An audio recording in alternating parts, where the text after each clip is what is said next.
காலப்பயணம் என்பது கற்பனை என்று நாம் நினைத்துக் கொண்டிருக்கிறோம். ஆனால் 1905இல் ஆல்பர்ட் ஐன்ஸ்டீன் காலம் என்பது நிலையானது அல்ல என்று நிரூபித்தார். நீங்கள் மிக வேகமாக பயணம் செய்தால் உங்களை விட மற்றவர்களுக்கு நேரம் வேகமாக நகரும். இதற்கு பெயர் டைம் டைலேஷன். விண்வெளியில் இருக்கும் விண்வெளி வீரர்களுக்கு பூமியிலிருப்பவர்களை விட நேரம் சில மில்லி வினாடிகள் குறைவாகவே கழிகிறது. தொழில்நுட்ப ரீதியாக அவர்கள் எதிர்காலத்திற்கு பயணம் செய்து கொண்டிருக்கிறார்கள். ஜான் டைட்டர் எதிர்காலத்திலிருந்து வந்த மனிதன். 2000ஆம் ஆண்டுகளில் இணையத்தில் பரவிய ஜான் டைட்டர் பதிவுகள் அவர் வெளியிட்ட கால இயந்திரத்தின் வரைபடங்கள். 2000ஆம் ஆண்டில் இணையத்தில் ஒரு விசித்திரமான மனிதன் தோன்றினான். அவன் பெயர் ஜான் டைட்டர். தான் 2036ஆம் ஆண்டிலிருந்து வந்த ஒரு இராணுவ வீரன் என்று அவன் கூறினான். அவன் சொன்ன பல விஷயங்கள், உதாரணத்திற்கு IBM 5100 கணினியின் இரகசிய திறன் போன்றவை உண்மையானது பலரை அதிர வைத்தது. அவன் உண்மையில் எதிர்காலத்திலிருந்து வந்தவனா அல்லது ஒரு புத்திசாலி மோசடிக்காரனா?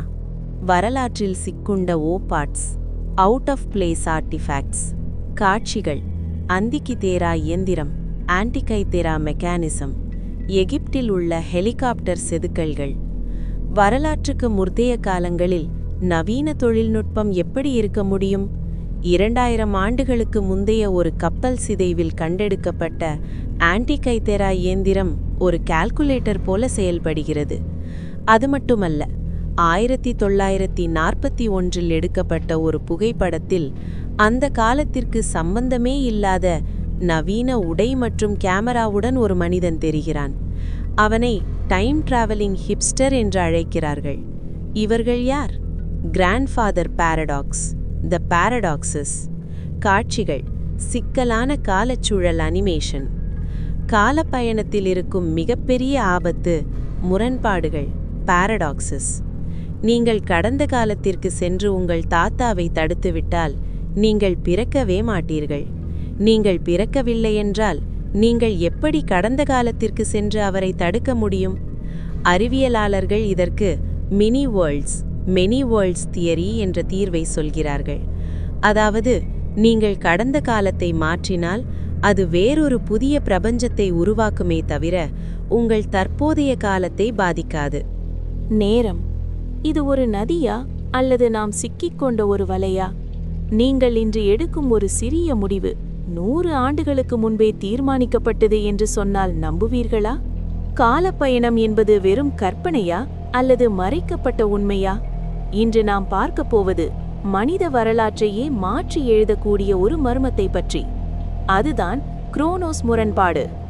காலப்பயணம், அறிவியலும் புனைவும். காலப்பயணம் என்றவுடன் நம் நினைவுக்கு வருவது சினிமாக்கள்தான். ஆனால் ஆல்பர்ட் ஐன்ஸ்டீன் தனது சார்பியல் தத்துவத்தில் நேரம் என்பது நிலையானதல்ல என்று நிரூபித்தார்.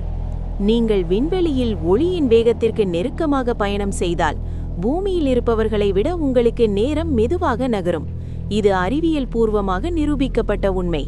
ஆனால் கடந்த காலத்திற்கு செல்ல முடியுமா? வரலாற்றில் மறைந்திருக்கும் ஆதாரங்கள். காட்சிகள், அந்திகிதேரா இயந்திரம் பற்றிய கிராபிக்ஸ், எகிப்து பிரமிடுகளில் உள்ள விசித்திரமான செதுக்கல்கள். வரலாற்றில் சில பொருட்கள் இருக்கக்கூடாத இடத்தில் கண்டெடுக்கப்பட்டுள்ளன. 2000 ஆண்டுகளுக்கு முந்தைய ஒரு கப்பல் சிதைவில் நவீன கணினி போன்ற ஒரு இயந்திரம் கிடைத்தது. 1940களில் எடுக்கப்பட்ட ஒரு புகைப்படத்தில் நவீன காலத்து உடை அணிந்த ஒரு மனிதன் தெரிகிறான். இவர்கள் யார்? கால பயணம் செய்து தடம் பதித்தவர்களா அல்லது தற்செயலான நிகழ்வுகளா?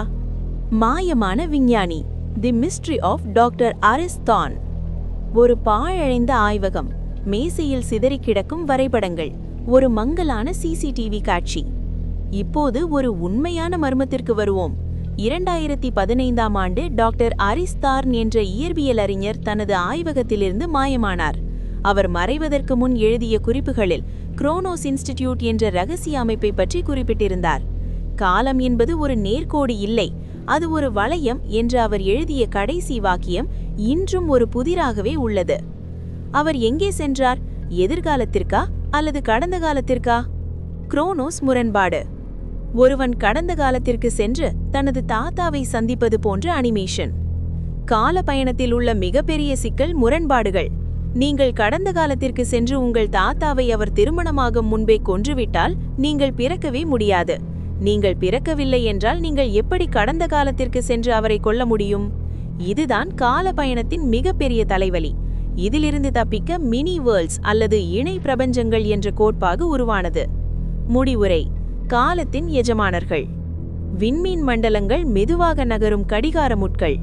காலம் என்பது நாம் இன்னும் முழுமையாக புரிந்து கொள்ளாத ஒரு பேராழி. டாக்டர் அரிஸ்டார்ன் போன்றவர்கள் ஒருவேளை அந்த பேராழியில் நீந்த கற்றுக்கொண்டிருக்கலாம்.